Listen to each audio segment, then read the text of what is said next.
Bize gönderdiğin kaynaklara şöyle bir daldık ve bugün bir ekosistemin tam olarak nasıl çalıştığını masaya yatıracağız. Başlangıç noktamızda gerçekten inanılmaz bir yer. Türkiye'deki Sultan Sazlığı Milli Parkı. Kaynaklarında da belirtildiği gibi burası bir sulak alan. Yani yağmur ormanlarından sonra gezegendeki en zengin yaşam alanlarından biri. Evet ve burayı çok özel kılan bir durum var.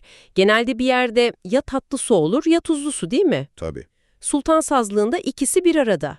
Düşünün, Yay Gölü neredeyse bir iç deniz gibi tuzluyken hemen yanındaki sazlıklar tamamen tatlı su ile besleniyor. Bu zıtlık da müthiş bir çeşitlilik yaratıyor o zaman. Flamingolar, pelikanlar, Yüzlerce farklı tür için adeta bir cennet. aynen öyle. İşte bu inanılmaz çeşitlilik akla şu soruyu getiriyor. Bu bir sihir mi yoksa hani bunun bir tarifi mi var? Kaynakların bize gösterdiği kadarıyla bu bir tarif. Ve işin ilginç yanı ne biliyor musun? Nedir? Tarifin ilk malzemeleri aklımıza gelen o canlılar, yani hayvanlar ya da bitkiler değil. Her şeyden önce sahneyi kuran görünmez güçler var. Tam olarak öyle. Açıkçası bir ekosistemdeki en önemli oyuncular genellikle sıkıcı görünenlerdir. Işık, sıcaklık, su, toprak. Cansız bileşenler yani. Evet, abiyotik bileşenler diyoruz bunlara. Bunlar olmadan oyun başlamaz bile. Ya kabul etmeliyim. Ekosistem deyince benim aklıma da hemen aslanlar, kurtlar falan geliyor. Ama gönderdiğin kaynaklar ısrarla hayır önce cansız faktörlerle başlayın diyor. Bu biraz garip değil mi? Neden başlangıç noktamız su ve güneş? Çünkü her şeyin temelinde enerji var. Güneş ışığı sadece etrafı aydınlatmıyor ki, bitkilerin fotosentez yoluyla enerji üretmesini sağlıyor. Yani besin zincirinin ilk halkası o. Motorun marşına basıyor resmen. Hatta gün uzunluğu yani fotoperiyot dediğimiz o şey hayvanlara ne zaman göç edeceklerini, ne zaman kış uykusuna yatacaklarını fısıldayan bir iç saat gibi. Sıcaklığın etkisini gösteren o karşılaştırma da inanılmazdı. Yani iki akraba, çöl tilkisi ve kutup tilkisi. Evet, harika bir örnek o. Sanki iki farklı mühendis tasarlamış gibi. Çöl tilkisinin o devasa kulakları bir klima gibi ısıyı dağıtıyor.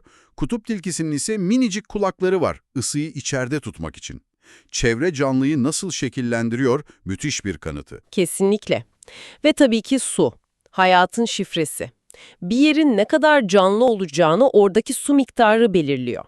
Su olmayınca ortaya çıkan adaptasyonlar ise yani akıl almaz. O kanguru sıçanı örneği gibi mi? Tam üstüne bastın.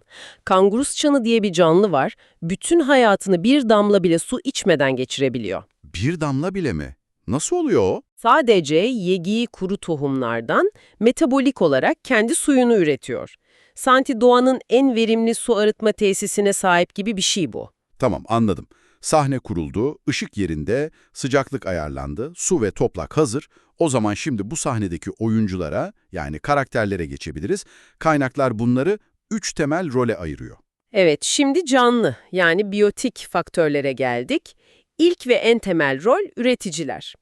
Bunlar güneşin enerjisini hepimizin kullanabileceği bir besine çevirenler. Karada bitkiler, suda algler, onlar sistemin enerji santralleri. Bir dakika, bir dakika. Bu durumda bir ot parçasının ekosistem için bir kurttan veya kartaldan daha temel olduğunu mu söylüyorsun? Bu kulağa bayağı iddialı geldi. İddialı ama doğru. Kurtlar ve kartallar harika canlılar ama onlar birer tüketici, yani üretilen enerjiyi kullanıyorlar. Şöyle düşün, çengelboynuzlu dağ keçisi otu yer, kızıltilki de belki keçiyi yer. Tamam, Ama ot olmazsa keçi de olmaz, tilki de olmaz. Zincir en başından kopar.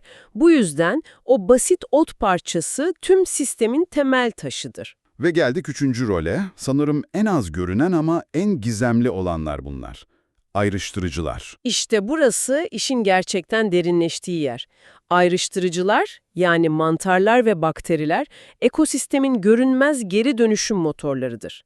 Onları doğanın temizlik işçileri gibi düşünebilirsin ama yaptıkları iş temizlikten çok daha fazlası. Ne yapıyorlar tam olarak? Ölen her bitkiyi, her hayvanı parçalayıp içindeki o değerli besinleri, mineralleri tekrar toprağa geri kazandırırlar. Yani onlar olmasaydı? Onlar olmasaydı her şey dururdu.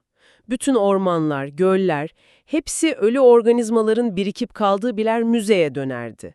Çünkü toprağa geri dönecek besin olmazdı, üreticiler büyüyemez, tüketiciler aç kalırdı, kısacası hayatın döngüsü dururdu. Peki tüm bunlar ne anlama geliyor? Anlaşılan o ki bir ekosistemdeki en güçlü oyuncular genelde en görünmez olanlar.